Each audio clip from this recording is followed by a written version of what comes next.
ప్రేక్షకులందరికీ నమస్కారములు.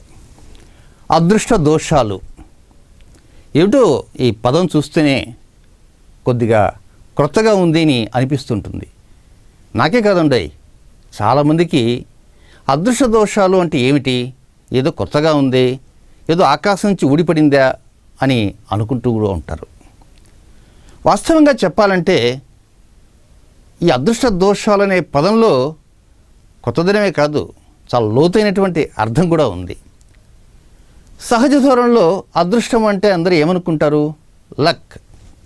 ఏదో ఒక లాటరీ టికెట్ దొరికిందనుకోండి, అదృష్టం బాగుంది, లాటరీ వచ్చిందండి అనుకోవచ్చు. లేదా కొంతమంది అనుకుంటారు, వాడు అదృష్టం చాలా బాగుంది, బాగా కలిసి వచ్చింది, వివాహమైంది, మంచి చక్కటి భార్య వచ్చింది, మామగారు బాగా డబ్బున్నవారు ఉన్నారు, కట్టకపోయినంత డబ్బు వచ్చింది.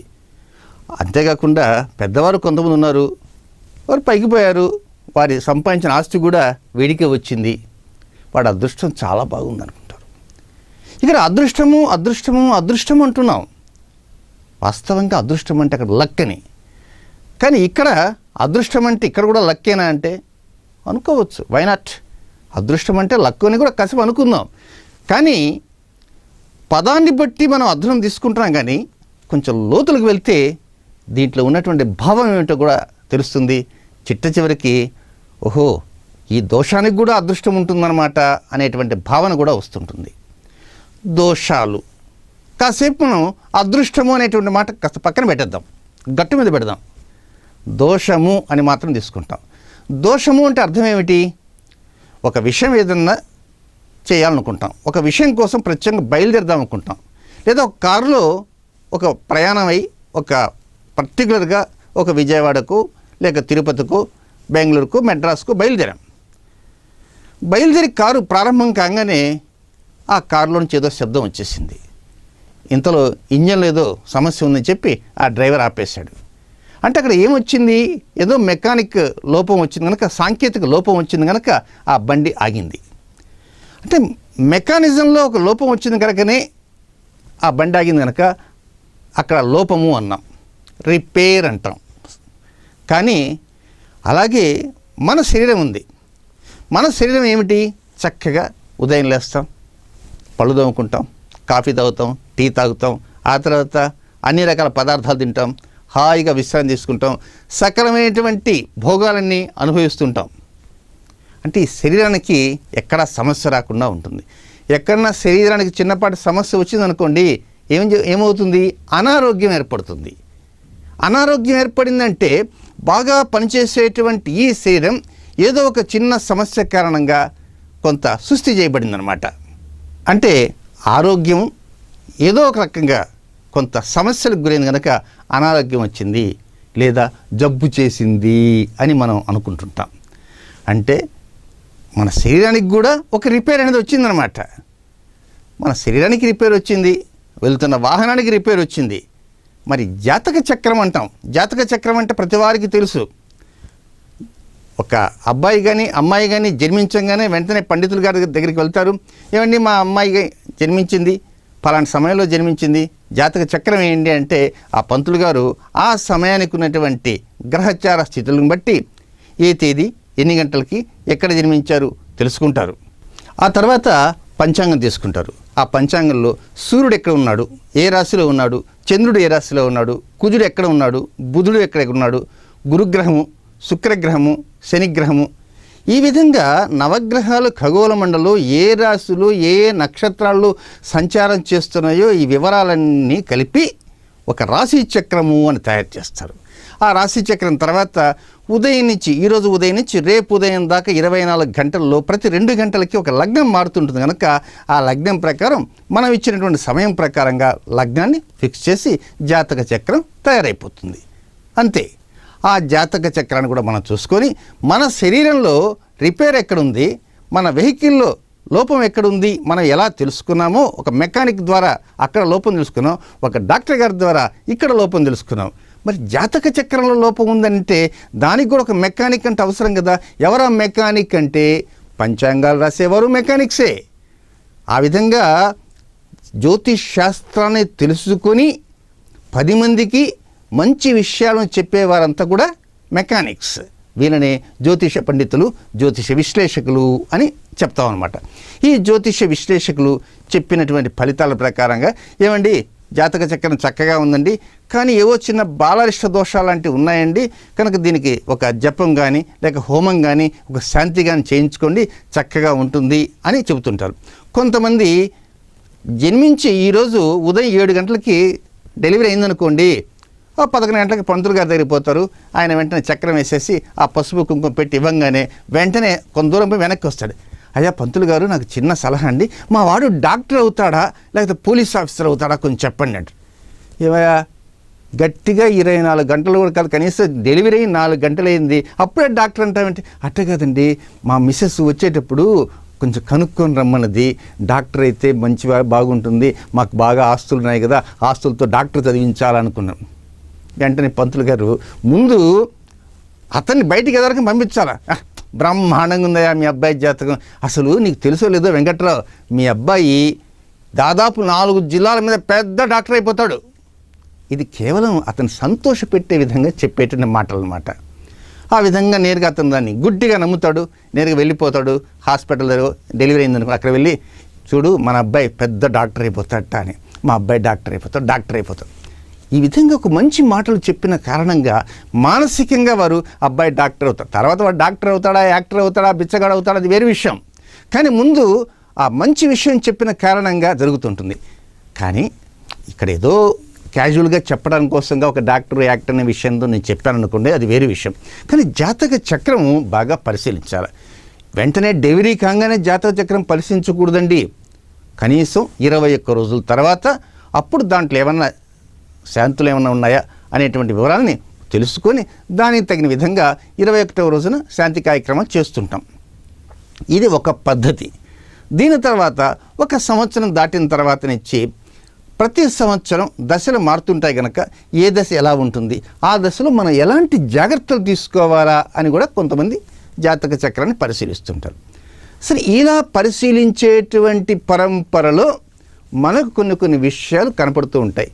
ఏం కనపడుతూ ఉంటాయంటే, జాతక చక్రం చూడంగానే అబ్బాయి ఆరోగ్యం బాగుంది. ప్రతివారు ముందు గమనించాల్సి అంటే మా అబ్బాయికి ఆరోగ్యం బాగుందా లేక అమ్మాయికి ఆరోగ్యం బాగుందా అది చూస్తారు. ఎందుకు చూస్తారు అంటే, వారికి ఎక్కడా కూడా ఎలాంటి ప్రాణభయం లేకుండా చిరాయువు కావాలి అనేటువంటి ఆలోచనతోటే ప్రతివారు కూడా ఆయురారోగ్య ఐశ్వర్యాలు కావాలని కోరుకుంటారు. తప్పేమీ కాదు. ఒక్కొక్కసారి ఈ ఆయురారోగ్య ఐశ్వర్యాలు చూసేటువంటి సందర్భంలో అక్కడ ఏదైనా చిన్నపాటి లోపం కలిగితే కొంతమంది పండితులు ఏం చెప్తారంటే, అక్కడ చిరాయువు లేకపోయినా కూడా మీ అబ్బాయికి చక్కగా ఆరోగ్యం ఉందండి, దాదాపు 85 సంవత్సరాలు చక్కగా బతుకుతాడు అని కూడా చెప్తారు. ఇవి ఏమిటంటే ఎదుటి వ్యక్తుల్ని ఊరట చెందించేటువంటి మాటలు. అలాంటి మాటలు చెప్పటంలో తప్పు లేదు. ఎందుచేతనంటే ఆ పండితులకి మంచి వాగ్బలం ఉంటుంది. అలాంటి వాగ్బలం, వారు ఎంతో ఉపాసన పరులు కనుక ఉంటారు కనుక ఆ పండితులు వారి యొక్క వాగ్బలంతోనే నిజానికి ఇక్కడ ఏదైనా చిన్నపాటి సమస్య లాంటిది ఆయుష్స్థానంలో దొరికినా కూడా వారి యొక్క వాక్ శక్తి ద్వారా ఆయుష్ పూర్ణాయుష్ కావడానికి కూడా అవకాశాలు ఉంటాయని పురాతన తాళపత్ర గ్రంథాలు చెబుతున్నాయన్నమాట. కనుక వాటి వలన కొంతవరకు ఆయుష్స్థానం డెవలప్ అవుతుంటుంది. సరే, అదంతా పక్కన పెట్టేద్దాం. ఆ తర్వాత 3వ సంవత్సరం 4వ సంవత్సరం ఎల్కేజీ, యూకేజీ, ఆ తర్వాత ఫస్ట్ క్లాస్, సెకండ్ క్లాస్ వస్తాడు, 10th క్లాస్కి వచ్చేస్తారన్నమాట. ఆ తర్వాత 10th క్లాస్ అయిపోతుంది, ఇంటర్మీడియట్, ఆ సెట్, ఈ సెట్, ఏ సెట్, రకరకాల సెట్స్ అయిపోతుంది. ఇప్పుడు కొత్త సెట్స్లో కూడా వచ్చేస్తున్నారు. ఈ సెట్స్ అయిపోయిన తర్వాత ఇంకా ఉద్యోగ అన్వేషణ, ఆ తర్వాత కలికాలం. ఇది ఎంత యాంత్రికం. కనీసం 2 నిమిషాలు కూర్చొని పూజ చేసేటువంటి తీరిక, ఓపిక ఉండదు. కనీసం మాట్లాడుతుంటాం, బ్రష్ నోట్లో పెట్టుకుంటాడు, పక్కన చూస్తుంటాడు, ఈ ఆండ్రాయిడ్ ఫోన్లో ఓపెన్ చేస్తుంటాడు, ఇటు మాట్లాడుతుంటాడు, బ్రష్ తీసి పక్కన పెడుతుంటారు. ఇదంతా కూడా మారిపోయింది. మన జీవితమే కంప్లీట్ మారిపోయిందనమాట. అలాంటి రోజులు ఇప్పుడు వచ్చాయి. మరి ఇలాంటి రోజులలో స్థిమితంగా కూర్చొని మనం ఒక పని చేయాలంటే అవకాశం లేకుండా పోతున్నది. ఏదైనా ఒక చిన్న నిర్ణయాన్ని భార్యాభర్తలు ఎదురెదురుగా కూర్చొని మాట్లాడుకోవాలంటే అవకాశం లేకుండా పోతుంది. పిల్లలతో కూర్చొని సరదాగా ఏదో ఒక టీవీ దగ్గర కూర్చొని ఆదివారం పూట కాలక్షేపంగా ఫ్యామిలీ మెంబర్స్ అంతా కూర్చొని సరదాగా మాట్లాడుకోవాలనుకుంటారు.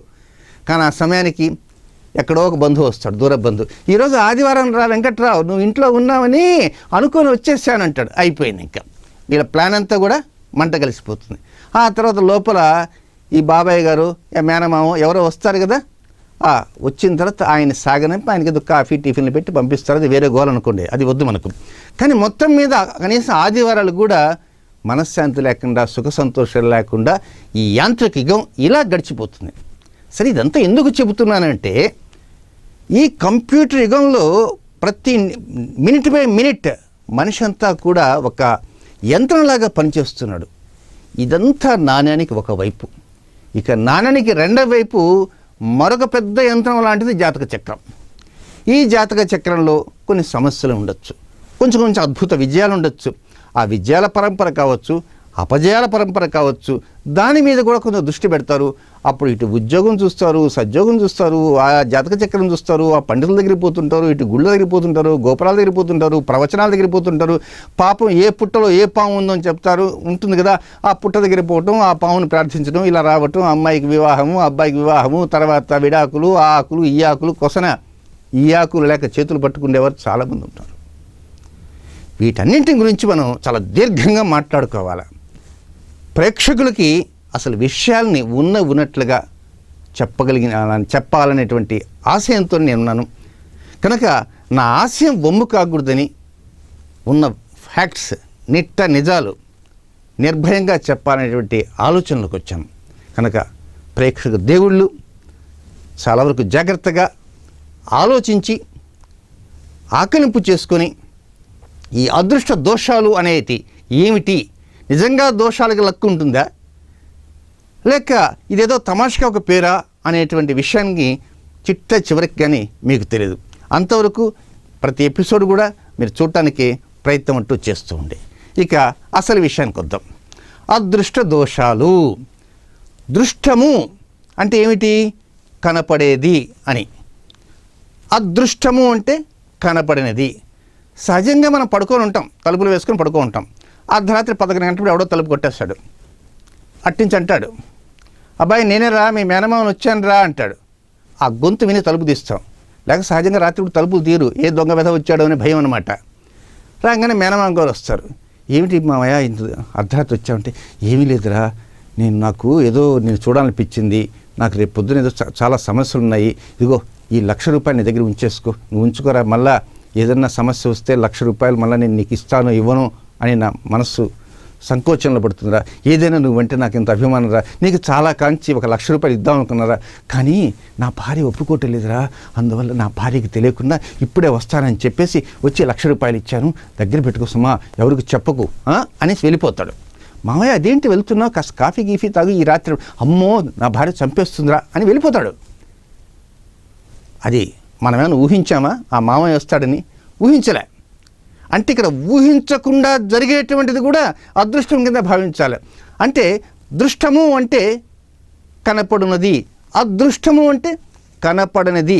మరి మామయ్య కనపడ్డాడు కదా, మరి ఇప్పుడు ఈయన మామయ్య కనపడ్డా అంటే అది అదృష్టం కింద దృష్టం కింద అనే అనుమానం వస్తుంది. అంటే మనము ఊహించకుండా ఏదైనా జరిగితే దాన్ని కూడా అదృష్టము అంటారు. కనుక ఇక్కడ అర్థాలు 2. ఒకటి, కంటికి కనపడేది దృష్టము, అది కనపడినది అదృష్టము. మనం ఏదైతే ఊహించకుండా అకస్మాత్తుగా ఆల్ ఆఫ్ ఎ సడన్ జరిగిందనుకోండి, ప్రత్యక్షమైన అనుకోండి వ్యక్తి, అది కూడా అదృష్టం కిందకు వస్తుంది, అది లక్ కిందకు వస్తుంది అన్నమాట. కనుక దానికి దీనికి భేదం అదనమాట. ఇక కంటికి కనపడినటువంటి గ్రహస్థితి ఏదైతే ఉంటుందో దాన్ని అదృష్టము అంటాం. ఇప్పుడు జాతక చక్రాలు చూసాం. జాతక చక్రాల్లో విద్యాస్థానంలో చక్కగా ఉంది, అలాగే వివాహ స్థానం బ్రహ్మాండంగా ఉంది, సంతాన స్థానం 4 సంతానం కలుగుతుంది, ఆయుస్థానం 75 సంవత్సరాలు బతుకుతారు. ఈ విధంగా మనం వింటూ ఉంటాం. ఇక్కడ మొట్టమొదటి ఒక విషయానికి వద్దాం. జాతక చక్రాల్లో మొత్తం 12 భావాలు ఉంటాయి, 12 గడులు ఉంటాయి. ఒక్కొక్క గడి ఒక్కొక్క భావం. 12 గడులని 12 భావాలు, ద్వాదశ భావాలు అంటారు. ఒక గడికి మొదటి లగ్నము అంటాం, అదే రెండవ గడికి ద్వితీయ భావము అంటాం. ఈ రెండవ గడి ఏం చెప్తుందంటే ధనస్థానము, కుటుంబ స్థానము, వాక్స్థానము, నేత్రస్థానము. అలాగే 3వ గడి సోదర స్థానము, సోదరి స్థానము. 4వ గడి విద్యాస్థానము, ఉద్యోగ, ఆరోగ్య, వాహన, గృహ, మాతృస్థానము అంటాం. 5వ గడి సంతాన స్థానము. 6వ గడి రుణస్థానము, రోగస్థానము, శత్రుస్థానం. 7వ గడి భార్యాస్థానం లేక భర్త స్థానం. ఈ విధంగా 12 భావాలు ఉంటాయి. ఇక్కడ మనం ఒక్క భావాన్ని మనం తీసుకున్నాం. ఏ భావం తీసుకుందామంటే వివాహ భావాన్ని తీసుకుందాం. దాన్ని 7వ భావం అంటారు. ఈ 7వ భావానికి ఈ అదృష్ట దోషాలు మనం ముందు వర్తిద్దాం. ఆ తర్వాత మరొక భావానికి వెళ్దాం. ఎలా వర్తించుకోవాలి అంటే, ఒక జాతకంలో ఉంది ఏ అనేటువంటి జాతకం.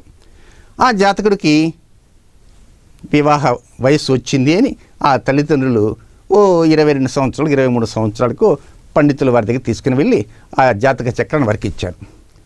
పండితుల వారు ఆ జాతక చక్రం అంతా బాగా పరిశీలించి, ఏమయ్యా అబ్బాయికి వివాహ వయస్సు వచ్చిందని ఏదో సంబరపడిపోతున్నావు, ఈ సంబరపడాల్సిన అవసరం లేదు, మన వాడికి 36 సంవత్సరాల దాకా వివాహం కానే కాదు, చాలా లేట్ మ్యారేజ్గా ఉంది. వాస్తవంగా ఆ పండితుడు అబద్ధం చెప్పాడంటే ఏమీ లేదు. పండితుడు ఉన్నది ఉన్నట్లుగానే ఆ జాతక చక్రాన్ని బట్టి ఆ పండితుల వారు చెప్పేశాడు. 36 సంవత్సరాల దాకా మా అబ్బాయికి వివాహం కానే కాదండి. మరి ఎట్లా? ఏదో పూజలు చేసుకో, పునస్కారాలు చేసుకో, ఏదో చెప్తారు పాపం పండితుల వారు. పాపం ఈయన వారు చెప్పిన పూజలు, పునస్కారాలు, యజ్ఞాలు, యాగాదులు, ఉంగరాలు, బొంగరాలు అన్నీ వేశాడు.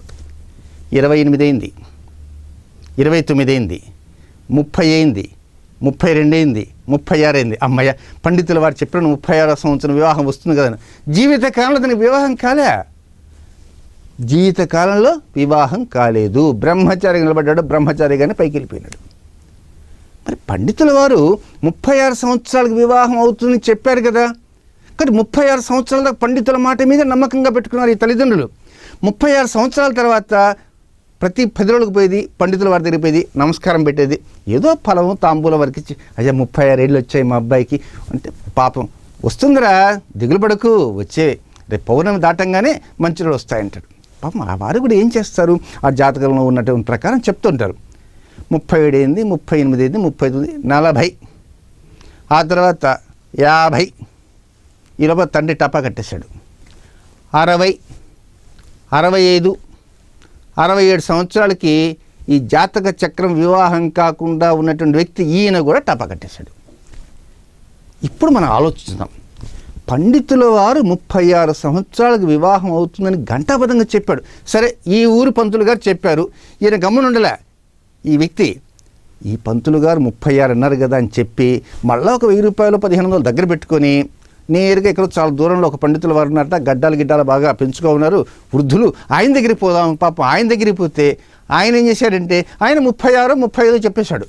ఈయన చెప్పిన దానికి 2-3 నెలలు చెప్పాడు. వీళ్ళిద్దరు కూడా 35 చెప్పారు. కాబట్టి కోర్టుల్లో single judge, double judge, triple judge, 5 జడ్జీలు ఉంటారు. కనుక ఇట్లా ఈ ఇద్దరు కాదు, మరొక సిద్ధాంతి గారి దగ్గర పోదామని చెప్పి ఏదో వైజాగ్లో బీచ్ దగ్గరే ఉంటారట, ఆదివారం పూట అట్టా వాహవాలకు వస్తుంటారట, ఆయన దగ్గరికి పోదామని చెప్పి ఆయన దగ్గరికి పోయి అపాయింట్మెంట్ తీసుకొని చల్లగా పోయేటప్పటికి ఆయన కూడా జాతక చక్రం అంతా పరిశీలించి 36 ఏళ్ళకి వివాహం అవుతున్నాడు. కాబట్టి మొదటి జడ్జి 36 అన్నాడు, రెండో జడ్జి 36 అన్నాడు, మూడో జడ్జి 36 అన్నాడు. కాబట్టి మన వాడికి 36 సంవత్సరాల దాకా వివాహం చేయడానికి అవకాశం లేదు అనుకున్నాడు ఆ పెద్ద ఆయన. పాపం ఏ మ్యారేజ్ బ్యూరోకి వెళ్లకుండా కామ్గా కూర్చున్నాడు. ఆ తర్వాత అసలు ఆ విధంగా కామ్గా కూర్చున్న పెద్ద ఆయన టపాకట్టి వెళ్ళిపోయినాడు. మనవాడు 67, 68కి వెళ్ళిపోయినాడు.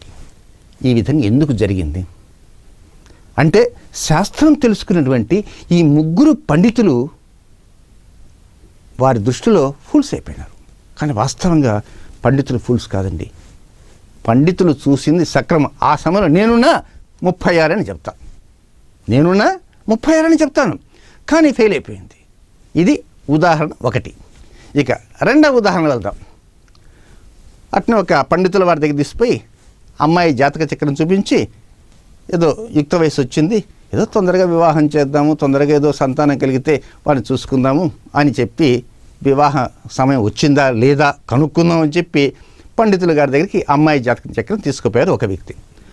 ఆయన కూడా జాతక చక్రం అంతా బాగా పరిశీలించి, బాగా ఆయన నేర్చుకున్న విద్య, దీంతో పాటు కొంత ఉపాసన బలం, వీటన్నిటిని మేళవించి ఆయన ఏం చెప్పారంటే, అమ్మాయికి 22 సంవత్సరాల కల్లా వివాహం అయిపోతుంది, పైగా కోరుకున్న వరుడు వస్తాడు, నువ్వే కట్న కానుకలు ఇవ్వాల్సిన అవసరం లేదురా, ఎదుటి వారే ఇస్తారు. కాబట్టి వీలైనంత వరకు నువ్వు ధైర్యంగా ఉండు, మంచి అబ్బాయి వస్తాడు, చక్కగా ఏలుకుంటాడు, దిగులు పడాల్సిన అవసరం లేదంటే అయ్యా సంతానం కలుగుతుంది, బ్రహ్మాండ బిడ్డలు, అసలు పిల్లలు చూస్తే ఆనిముచ్చాలరా అన్నాడు. పాపం ఆ మాట మీద నమ్మకం పెట్టుకున్నాడు. ఆ తర్వాత ఎందుకైనా మంచిది మరొక వాడు తిరిగిపోతే పాపం వారు కూడా 22-23 కల్లా వివాహం అవుతుందని, సంతాన యోగం ఉంటుందని, ఇబ్బంది లేదండి, మీరేం దిగులు పడకు, ఏదో మంచి సంబంధాలు 4 చూడండి అని ఆ విధంగా చెప్పాడు. సరే అంతవరకు ప్రాణం ఓపిక పట్టలేక ఎవరో భద్రాచలం దగ్గర ఉన్నారో ఆయన దగ్గరికి పోదని అక్కడికి పోయినాడు. అక్కడికి పోయేటికి ఆ పండితులు వారు చూసేసి ఆయన ఏమంటే ఒక 25 సంవత్సరాల కల్లా వివాహం అయిపోతుంది బాబు, 27 సంవత్సరాల కల్లా చక్కగా సంతానం కలుగుతుంది, బ్రహ్మాండంగా ఉంటుంది, నీకేం దిగులు పడొద్దు ఆయన చెప్పారు. మరి ఈ 3 పండితులు ఓ 25 సంవత్సరాల్లో వివాహం అవుతుందని చెప్పారు. ఈ కేసు సెకండ్ కేసు.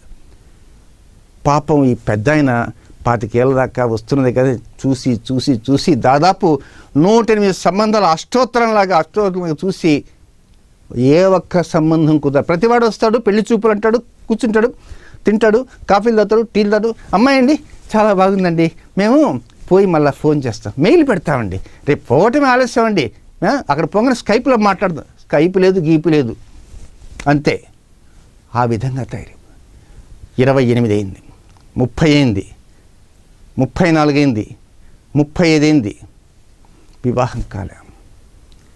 ఆ తర్వాత ఎవరో ఒక వ్యక్తి భార్య చనిపోతే అవతల ఆయన ద్వితీయ వివాహం చేసుకోవాలనుకుంటే ఎవరో ఒకరులే మా అమ్మాయికి అని చెప్పి ఆయన డబ్బులు ఎదురివ్వలే, పాపం ఆయనకి వివాహం చేశారు. మరి ఈ సందర్భంలో ఈ 3 పండితులు చెప్పింది ఫెయిల్ అయిపోయింది. ఆ పండితుని తప్పు పట్టిన సుమ ఆ సమయంలో నేనున్నా అలాగే చెప్పి ఉండేవాడినేమో. ఇది 2వ ఉదాహరణ. ఇక 3వ ఉదాహరణ చెప్తాం. ఈ ఉదాహరణ ఏమిటంటే ఎట్టి పరిస్థితుల్లో కూడా వివాహం చేసుకుంటాడు, వివాహం చేసుకున్న తర్వాత కొద్ది కాలం తర్వాత మాత్రం సంతానం మాత్రం అప్పుడే కోరుకోవాకండి, వివాహం 4-5 సంవత్సరాల కుటుంబ నియంత్రణ పాటించండి, ఆ కుటుంబ నియంత్రణ పాటించి తర్వాత సంతానం కలుగుతుంది అన్నాడు. ఎందుకండి పంతులు గారు, బ్రహ్మగారిని అడిగేస్తారు వీళ్ళు, ఆచార్య గారు వివాహం తర్వాత వెంటనే సంతానం వద్దు అన్నారే, ఎందుకు అన్నారు మీరు అని. ఆ విధంగా అడుగుతామేంట్రా, కొత్త మ్యారేజ్ కదా చేసుకున్న దంపతులు, వారు హనీమూన్కి వెళ్ళాలా, అందుకు 4 సంవత్సరాల తర్వాత చక్కగా అప్పుడు మన సంతానం కోసం ప్రయత్నం చేద్దాం, ఎప్పుడైనా కూడా తొందరగా వివాహం కాగానే వెంటనే సంతానం కలిగిందనుకో ఇంకా వాడిని ఎత్తుకోవడం తిరగడానికి సరిపోతుంది అని ఆ విధంగా చెప్పారు పాపం పంతులు గారు. మరొక పంతులు గారు తీసుకుపోతే ఆ పండితులు వారు ఏం చెప్పారంటే ఆయన కూడా వీరు చెప్పిన అటు ఇటుగా అని చెప్పేసాడు, మొత్తం వివాహం అవుతుంది, వివాహం తర్వాత ఒక 2 సంతానం కలుగుతారు, 2లో ఒక ఆడపిల్ల ఒక మగ పిల్లవాడని చెప్పేశాడు. ఆ విధంగా 7-8 మంది పండితులు వివాహం జరుగుతుంది, సంతానం కలుగుతుంది అన్నారు. కానీ 21 సంవత్సరానికి అనుకోకుండా మేనమామ వచ్చి అడ్డుపడి నా కూతురు నువ్వు చేసుకోవాలని చెప్పి తప్పదు అని చెప్పి నెత్తిన కూర్చున్నాడు. అబ్బాయి గారి వివాహం అయిపోయింది. వివాహం అయిన తర్వాత సంతానం 2వ సంవత్సరం ఒక సంతానం కలిగింది, 4 సంవత్సరాల తర్వాత మళ్ళీ వద్దనుకున్నాడు, కానీ 3వ సంవత్సరం మరొక సంతానం కలిగింది. అవతల ఏమైందంటే ఏదో కొన్ని కారణాల వలన ఇతను చేసుకున్నట్టు అమ్మాయి చనిపోయింది, చిన్న బిడ్డలు. మరి ఎట్లా ఆ బిడ్డను చూడాలా? ఆ మేనమావ గారు ఏం చేశారంటే ఆ బిడ్డల కోసంగా మరొక వ్యక్తిని తీసుకొచ్చి మళ్ళీ వివాహం చేసి ఆ అమ్మాయిని తన ఇంట్లో తన కూతురులాగా భావించుకొని పెంచుకుంటున్నాడు. మరి ఈ 3 పండితులు ద్వితీయ వివాహం అవుతుందని ఎవరు చెప్పలే, కానీ జరిగింది. మరి పండితులు తప్ప? పండితులు తప్పు కాదు సుమా, నేను పండితులు తప్పు అని చెప్పటంలే, పండితులు ఉన్నది ఉన్నట్టుగా చెప్పారు. ఈ విధంగా వారు చెప్పిన దానికి భిన్నంగా జరుగుతున్నాయి. అది అవుతుంది అనుకుంటే కాకుండా పోతున్నది. ఇది వివాహం అసలు జీవితంలో వివాహం చేసుకోకపోవచ్చు, 40 సంవత్సరాల దాకా వివాహం కాదు అనుకున్న కేసులో 24 సంవత్సరాల వివాహం అయిపోయింది. సంతానం కలుగుతుంది అనుకున్న కేసులో సంతానం కలగకుండా అయిపోయింది. అంటే వారి వారి జాతక చక్రాలలో పండితులు చెప్పిన దానికి భిన్నంగా కనపడింది. ఎందుకు కనపడింది మనం ఆలోచించాలి. అంటే జాతక చక్రాల్లో ఏదైతే చూస్తే దాంట్లో గ్రహ సంచార స్థితిగతులు ఉంటాయి కనుక ఆ గ్రహ సంచార స్థితిగతుల్ని కరెక్ట్గా అర్థం చేసుకొని ఈ పండితులు విశ్లేషించారు. కానీ వాళ్ళ విశ్లేషణ తప్పైంది. ఎందుకు తప్పైంది? వారు పాండిత్యం లేదంటే వారు చక్కటి పాండిత్యం ఉంది, శాస్త్రంలో మంచి ప్రావీణ్యత ఉంది. మంచి ప్రావీణ్యం ఉన్నటువంటి ఈ పండితులు కూడా జ్యోతిష్ శాస్త్రాన్ని పూర్తిగా అధ్యయనం చేయలేకపోయారు, లేక జ్యోతిష్ శాస్త్రం చెప్పినటువంటి దాన్ని ఆకలింపు చేసుకోలేకపోయినారు. మొత్తం మీద వీరు చెప్పినటువంటి ఫలితాలు కొంతవరకు దారి తప్పాయి. ఈ దారి తప్పిన కారణంగా అసలు జ్యోతిష్ శాస్త్రమే నమ్మకూడదు అనేటువంటి వారు కూడా కొంతమంది బయలుదేరారు. సరే, ఈ మొదటి ఎపిసోడ్లో మనం ఏం తెలుసుకున్నామంటే, పండితులు చెప్పినటువంటివి యాజ్ ఇట్ ఈస్గా జరగకుండా, కనీసం రెండో రోజు మూడో రోజు కాదు, రెండో సంవత్సరం మూడో సంవత్సరం జరిగితే పర్వాలే, అసలు జరగకుండా వారు చెప్పినటువంటి వాటికి భిన్నంగా ఎగెనిస్ట్గా జరిగాయి. కనుక మనం రెండో ఎపిసోడ్లో ఏం తెలుసుకుందామంటే, ఈ విధంగా ఎందుకు జరిగింది అనే విషయం మీద ఆ రెండవ ఎపిసోడ్ తెలుసుకొని ఇంకా ఆశ్చర్యకరమైనటువంటి అంశాలు కూడా తెలుసుకుందాం. అంతవరకు సెలవు, నమస్కారం.